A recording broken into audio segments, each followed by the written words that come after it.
Welcome to Inspired Change, a new inspirational and motivational broadcast that strives to empower men in a positive way, designed to educate, empower, and inspire even the busiest individual on the go over that first cup of coffee.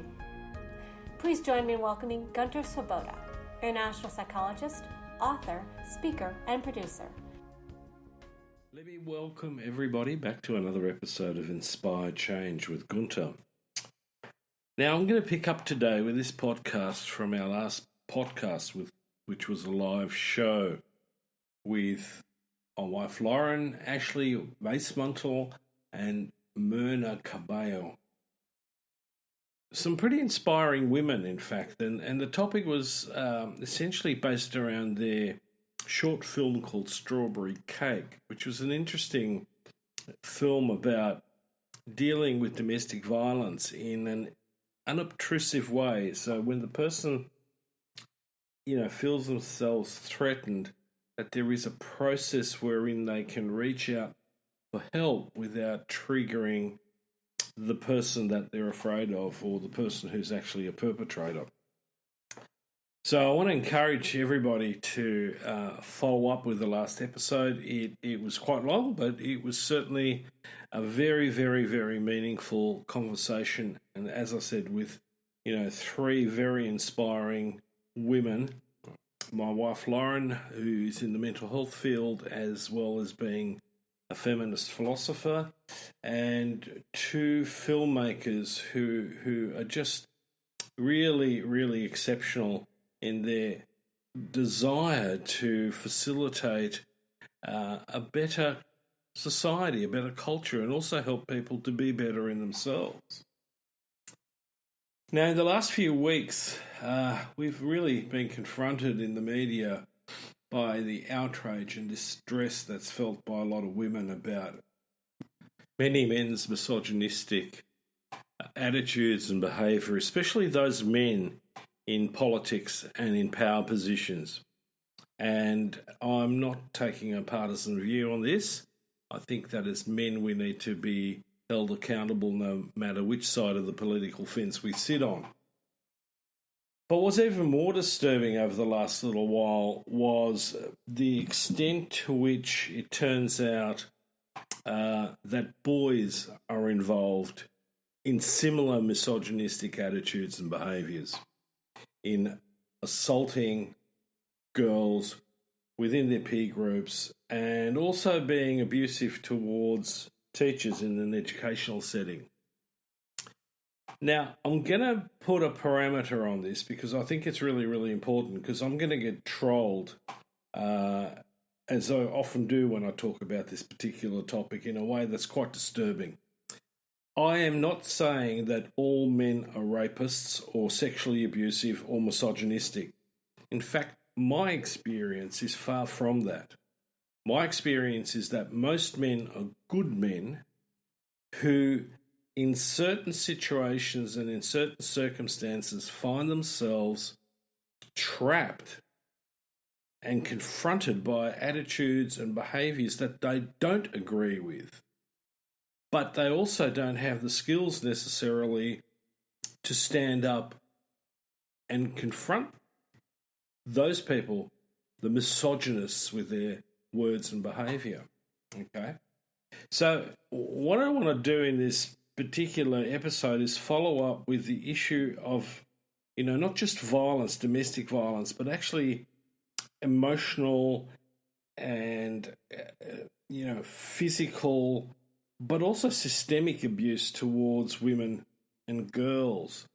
Now, I want to keep in mind also that this sort of type of abusive behaviour isn't confined to gender.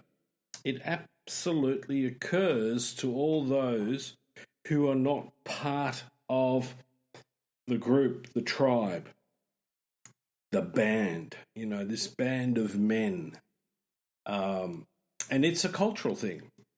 So right from the very start of me getting interested in men's issues, especially mental health issues, one of the things that I could not eliminate was the need to understand the individual within a situation and also the system itself. And so in my training and in my university education and later on professional development, one of the things that I was paying very, very close attention to is the link.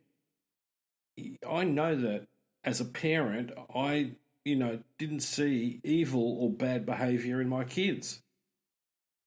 It wasn't there. Most children, especially very young children, are very interested and very attuned to being altruistic, to expressing love and compassion, and they explore in their own ways how to experience empathy and what to do with that. My granddaughter and I had a very interesting conversation the last time I was with her, and we were playing, and she's very interested in the whole thing about family and what happens when someone is naughty, in her words, and what do we do with that, and how does everybody feel? How do the parents feel about having to discipline? How does the baby or the child feel about being disciplined? So, my experience of kids is that they don't understand things like misogyny, sexism, racism, any of those sort of discriminatory attitudes and behaviours. If you throw kids in together and leave them on their own, they very quickly engage in setting up relationships and group play and helping each other. There'll be a few scuffles as well, but they often work them out themselves. Where it starts to get more and more problematic is past the age of 7. And this is where, there is no question that, social attitudes, educational processes and so on begin to have a very strong impact on how that child is developing. So let me come back to that whole idea of patriarchy, because the thing that I want to get into is that, as I said, most men are not inherently bad. They're not inherently misogynistic. But we've been brought up in a system that promotes that. Right? So, the question about where do these behaviours like sexual harassment, domestic violence and rape originate? Well, one could argue very easily that it's an ideological process that leads men into... There's a very interesting exercise that I often do with groups of men called the man box. And when we talk to most boys and men about how they see traditional masculinity, we get a number of common denominators, common factors that arise. The first one is that boys and men are taught to be self-sufficient. Talking with others about your issues and concerns and, mental health, emotional stuff is perceived to be weak.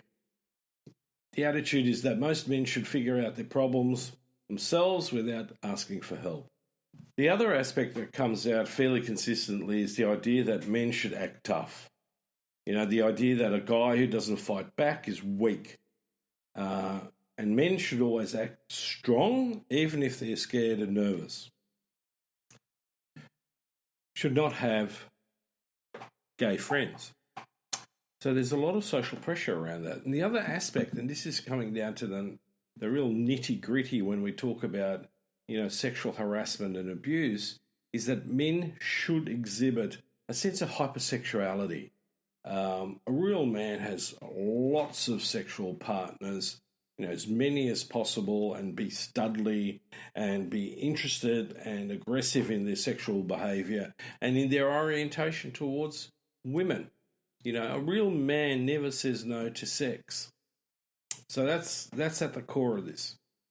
And the other aspect, and this is the final consistent element that seems to keep appearing in this exercise, is aggression and control. So if you do not get what you want, it's acceptable to act aggressively and to dominate and control the person or the situation that you're in. So you can understand how things can get really out of hand, especially, when boys are in groups and when men are in groups. Lots of guys act in a way that they would never think of acting were they on their own. It's with the guys, when they're together with the guys. And if you talk to most women, they will, without doubt recognise that. I've watched women behave differently with an individual male as opposed to a group of men. This is especially a problem when alcohol's involved in social settings and groups. So things like, teen parties, the pub, all sorts of environments where the normal social taboos become very strongly eroded. Okay, but in a lot of instances, it doesn't necessarily take alcohol to do that. So let me tie this together a bit. So essentially, men are not dispositionally bad in this respect, okay? When it comes to, domestic violence, consent issues, sexual harassment, sexual aggression, sexual violence. What happens is that we socialized and some of us become vulnerable, both psychologically and socially, to over-respond to the patriarchal socialization, which makes us territorial, it makes us status conscious, it makes us acquisitional, and it makes us competitive. So in most settings, this sort of behavior often isn't about the woman per se, but it's about status seeking with other men, falling back into the stereotype of the traditional male to demonstrate how macho you are. So the problem we've got here is that we've got situations that predispose good men sometimes to act badly. And yes, there are some men who are dispositionally bad. Okay, another story. But the other part of it is that patriarchy, in essence, is the maker of bad barrels. In other words, it creates systems and situations wherein people will act badly. So what do we do with this? Well, the obvious answer is that we need to change the bad barrel makers. We need to change the system in order to reduce bad attitudes, poor attitudes, misogynistic attitudes and behaviours, and to increase values, attitudes and behaviours that are much, much more socially minded. The problem with a lot of the sort of sexual harassment, sexual violence, domestic violence, emotional abuse in relationship is about that power relationship where men individualistically oriented, not community oriented, will have a sense of entitlement. They're empowered. All I need to do is watch some of the stuff that goes on in Parliament House, where the moment a woman gets up to speak in the House, a large number of men will get up and walk out as if whatever she has to say is of no importance or no value or no use. And that is bad behaviour. It's misogynistic. So we need to start within those systems to put in place shifts, changes in attitude, stuff that is no longer acceptable. It needs to be driven from the top down, and then we need to respond from the bottom up. We need to have values that are based on inclusivity, that are based on truly appreciating and understanding democratic values. We also need to be, much, much more distributive emotionally and materially. That the idea that if someone is poor, then that means that they're a lesser human being is a nonsense. But the political ideologies that are based on patriarchy keep reinforcing those attitudes. And unfortunately, our education system does the same. We have a two-tiered education system. We have public schools and private schools. Now, I have no problem, essentially, when people say they want to have a choice to send their child to a private school, of going, okay, that's your right. But if that choice takes away from the capacity to fund an equally strong public system, then we're creating social inequity. And that's where it's wrong. So,